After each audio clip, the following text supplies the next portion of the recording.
He who hath ears to hear, let him hear. Matthew 13, verse 9. Day 140. Jeremiah chapters 37 through 41. Obey, I beseech thee, the voice of the Lord, so it shall be well unto thee. Jeremiah 38, verse 20. Welcome to my daily bread. It's Tuesday, May 20th, and today's reading takes us deep into the consequences of rejecting God's truth, even when it comes with repeated warnings. Let's reflect together.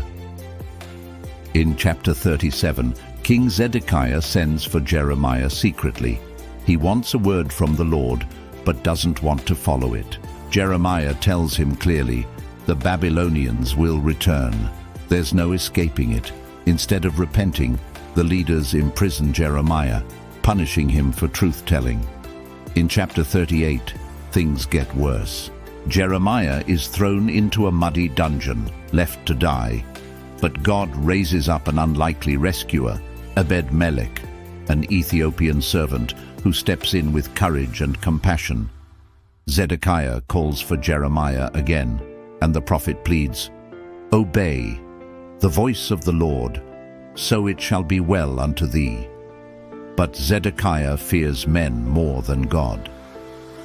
In chapter 39, the judgment falls. Jerusalem is taken. Zedekiah tries to flee, but he's captured, blinded, and taken into exile. But Jeremiah is protected. God honors his servant. Chapters 40 and 41 describe the chaos that follows: assassinations, fear, rebellion, and a nation unraveling because they wouldn't listen. Let's reflect deeper together. Are you seeking God's voice but resisting his instructions? Zedekiah wanted reassurance, not truth. Are there areas in your life where you're hearing God clearly but struggling to obey? How do you respond when speaking truth costs you something? Jeremiah was thrown in a pit, but he didn't change his message. Will you stand firm in truth, even when it's unpopular? Are you overlooking the people God may be using to rescue or guide you? Ebed-Melech was a foreigner, but full of courage and compassion. Who has God placed in your life to lift you from the pit? Are you fearing people more than God? Zedekiah's downfall wasn't just military, it was spiritual compromise. Let today be a reminder. The fear of man leads to bondage, but trusting God leads to peace.